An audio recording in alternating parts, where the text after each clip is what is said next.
see that? Yes. Awesome. All right, ready to go. Great. Hi everyone. It's nice to see you, and I'm glad to be here with all of you. As Allison mentioned, we're talking about Queers for Palestine, which is a group of folks working in the Waterloo region to increase solidarity across the queer community for Palestine at this time. My name is Crystal Hilchi-Muse, and I use they, them pronouns. I'm a queer identified, multiply neurodivergent Acadian settler with Mi'kmaq family ancestry. So I'm originally from Mi'kmaqi territory, but I've been living on the Haldeman Tract for about 7 years. I'm a therapist in our community, and I've been volunteering with and Neighbours for Palestine since pretty early days in a off and on capacity as much as I can. And so I'm really excited to share some space with all of you. Hey everyone, my name is Lan, and honestly, I'm very comfortable with any pronouns, whatever flows out of you while you happen to be speaking about me. I'm also a psychotherapist for racialized queer folks online across the country, and I've been living along the Haldeman Tract for just about 2 years now. That's a little bit about us. Now we'll chat a little bit about KW Queers for Palestine overall. So Neighbors for Palestine is a national campaign, which obviously we've been talking a little bit about already. And then KW Queers for Palestine is a subsection of our local N4P chapter. So Queers for Palestine, we noticed that there was a lack of local centralized queer solidarity with Palestinians. And so we are trying to fill that gap to build queer solidarity for Palestine in the Waterloo region. We're aiming to hold our progressive MPs accountable for their refusal to challenge Canada's complicity in the genocide of Palestinians. So just a quick overview of what we're going to be covering. We're going to be talking a lot about pinkwashing, diving into what that means and how it relates to the genocide of the Palestinian people. And then we'll do some zooming in and zooming out in terms of what that looks like in the KW context, what it looks like in a global context, and then we'll zip over to Queers for Palestine actions, what we've done, what we are doing, and then end off with some resources and contact for if anyone would like to learn more or join us. All right, so pinkwashing. To define it, I'm looking at the first quote there. Pinkwashing refers to when a state or organization appeals to LGBTQ plus rights in order to deflect attention from its harmful practices. So pinkwashing in the context of the Palestinian genocide has two main aspects. On one side, there's sort of this PR, public relations, branding, which promotes Israel as a queer inclusive, a very queer friendly state. Um, but it describes how the state supporters use the language of, gay rights and trans rights to actually direct international attention away from the oppressive actions and genocidal actions that they're taking against the Palestinian people. So, a perfect example of pinkwashing is seeing a picture of, an IOF soldier in front of a tank that has a pride flag hanging from it. And it's like, what are we really doing here? Um, so that's the first part of it. The second part is doing all of these PR pieces while simultaneously presenting Palestinians as regressive, as inhumane, and therefore undeserving of solidarity. And a big part of that too is also erasure of the experiences of queer and trans people who are in Palestine and across the, broader Arab world. And we'll hear more from Crystal on that soon. Um, but really wanting to focus on the fact that pinkwashing is a symptom of settler colonialism, and the settler colonialism is the root problem. Right? Recognizing, as the third quote says, recognizing pinkwashing as a piece of colonial violence helps us to understand how Israel is working to divide, oppress, and erase Palestinians on the basis of gender and sexuality.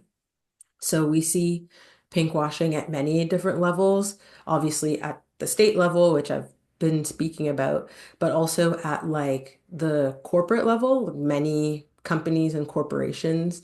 If you think about, let's say, some of the big five banks who are uh, huge sponsors of the Pride Parade and that sort of thing, but then are rolling back DEI policies internally, or will say that they are big proprietors of inclusion and also brand themselves as very progressive organizations, but then they are sort of like progressive and for human rights and that sort of thing.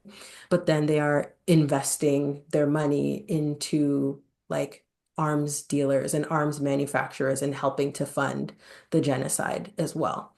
So that's on the corporate level. And then we also see it on the local and the individual level, thinking about, our politicians, which we will speak a little bit more about. That's why we're here for a phones app. But really, the big piece about pinkwashing that we wanted to drive home today is the connection to colonization as a wider project. And when we think about the pushes for colonization, there's the narrative of they're backwards and we are progressive, therefore we have a right, or it's even necessary for us to supersede their right to self-determination. We should be in control because we are superior and they're inferior. And that's the baseline of settler colonialism. And that's the same mechanism that's in play when we talk about pinkwashing and the branding of being progressive versus regressive. So as I said, zooming in a little bit more locally and talking more about what this looks like in our own region and with some of our own politicians. KW, Queers for Palestine, actually came about because of one of our MPs in particular. It came to our founding members' attention that one of our local MPs, Bardish Chagger, believed that she could afford to alienate Palestinians and the Palestinian cause, and those who stood and stand with Palestinians, because she felt like she could just automatically count on queer votes, on the queer demographic to be unwavering supporters, as though queer votes and people standing with Palestine were mutually exclusive groups. And so N4P in the Waterloo region had already been connecting with local queer groups. And after hearing about these comments from the Waterloo MP, we decided to ramp up our efforts to show MP Chagger that organized queers aren't just going to allow our name to be used to justify genocide and to co-sign the actions that our liberal government has been making. So that's where we're at now. We've been working to organize our communities, to collectively stand up and to say that there is no pride in genocide. And that first step is a full two-way arms embargo on Israel. Thanks, Lynn. Yeah, so despite Israel and a lot of media and Western folks who are talking about Israel in a progressive light, and this idea that Palestinians are repressive or backwards, queer liberation and Palestinian liberation have been intrinsically interwoven and always will be, because at the end of the day, we're looking for the right to self-determination, dignity, and the end of oppression. And the fight against patriarchy and sexual oppression is intertwined with the fight against settler colonialism. Israeli pinkwashing simultaneously tries to erase the existence, tradition, and resistance of queer Palestinians, contributes to community division, and suppresses worldwide queer support for Palestine. So Queers in Palestine began as a channel for queer identified and trans identified folks in Palestine to have their voices heard to reshape the narrative that queerness and Palestinian identities do in fact exist and have existed for a very long time. Um, and what, excuse me, I'm going to slow myself down for a hot minute. Hashtag presentation jitters. So Queers in Palestine started as kind of an online forum for queers in Palestine to have their voices heard, to resist the fact that they can be erased as easily as Israel would like to pretend they can be, and also to call for an end to the violence, the displacement, and genocide that they're witnessing. We can go ahead to the next slide. Thanks.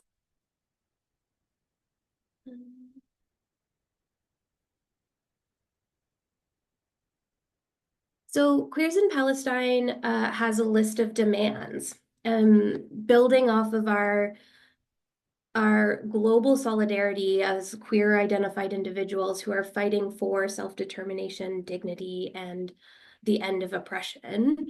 The call to action was to queers globally and to feminist groups globally to move to action, to move beyond signing letters and to take tangible actions in some very key ways that they feel will result in some significant changes in what we're seeing happen.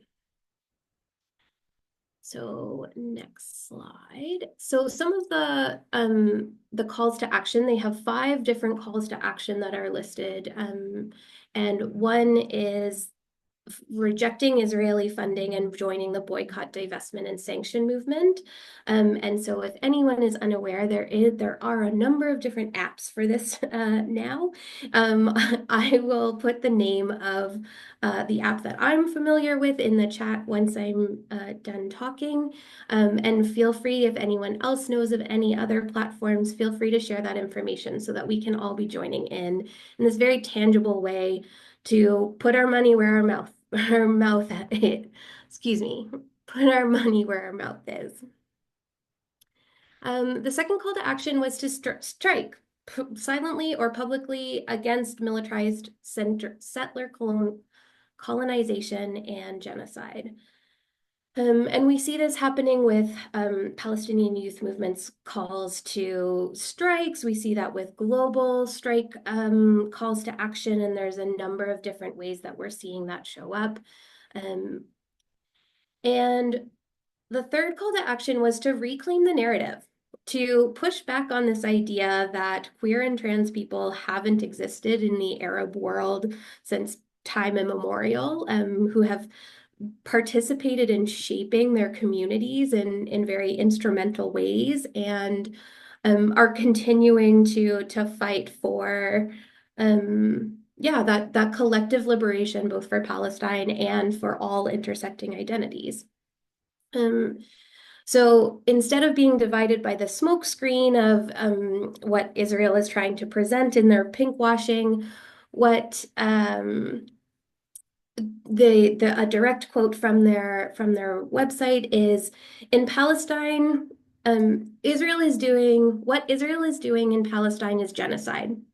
Israel is a settler colony. Palestinians are a military occupied and colonized society. Under international law, Israel does not have the right to defend itself against the population it occupies, while Palestinians have the right to resist their occupation. So we're seeing this in letters, in calls to action, in seeing people sign on to their platform that where people are trying to reclaim the narrative that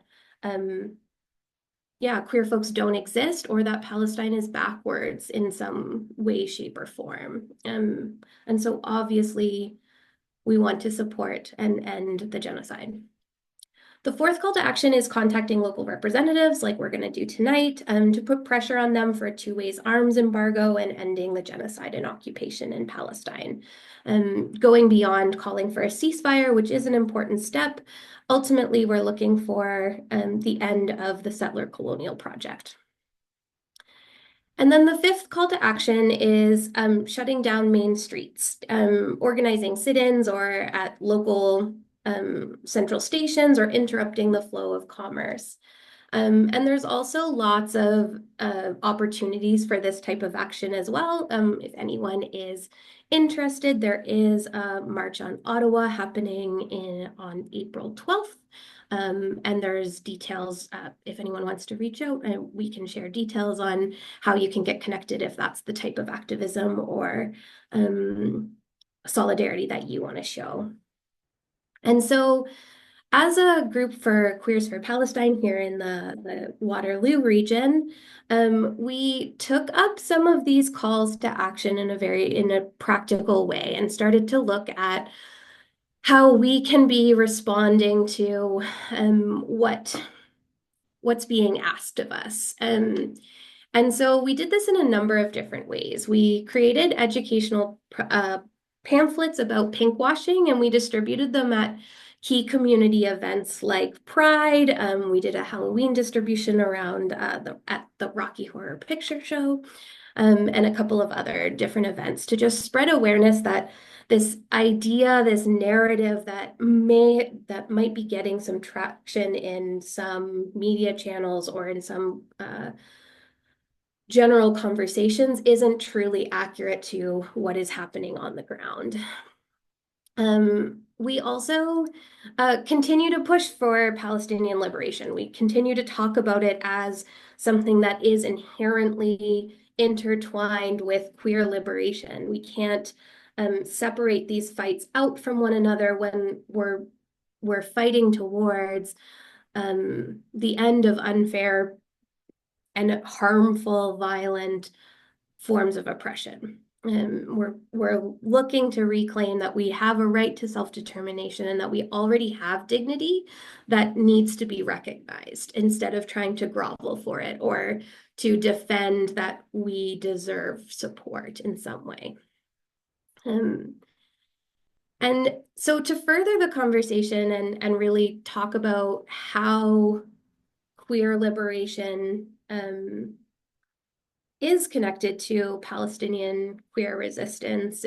We also hosted a workshop facilitated by folks at the 519 Collective that talked about queer and trans history and resistance in the Arab world, which was such a beautiful opportunity to really hear how long of a trajectory queer and trans existence has actually been in the Arab world. And it was just held in such a beautiful space to really empower people to continue taking action, to continue standing up for what we know is right. And then the final way that we've been continuing to try and act on some of the calls to action by Queers in Palestine is by showing our MPs that we will offer support when they are honoring the end of genocide, when we don't have to pressure them into doing the right thing in this out of a performance, but when we throw our weight behind folks who are actively taking that step on their own and or putting our weight behind making people feel the pressure of what the magnitude of support that will be lost if they don't respond to some of these calls to action. So that's just a little bit of the things that we've been doing behind the scenes and kind of where Queers for Palestine started in our local chapter as this response to something that was that is much wider than us, that is much bigger than us, as we are looking to build our solidarity towards Palestine. Yeah, so I'll hand it back over to Lan. Yeah, and as mentioned near the beginning, we also wanted to share this resource where you can learn more about queer and trans Arab communities. If you are technologically savvy and can scan this QR code, you are more than welcome to. But there is also the URL there on the screen, and maybe actually we can get that into the chat as well for anyone who wants to copy and paste it. But we definitely wanted to make this available. Because I think it really helps to continue pushing back against this myth that queer and trans Arabs do not exist in community. So that's that resource. And then finally, to end off, if anyone is interested in joining the KW Queers for Palestine, this QR code actually takes you to the general KW Neighbours for Palestine. So we will also get that link in the chat, I believe. But we've got an email for anyone who's specifically interested in reaching out to be part of or learn more about queer N4P, KW, Queers for Palestine. Yeah, that's what we're called. Yeah, so that is the bulk of our presentation for today.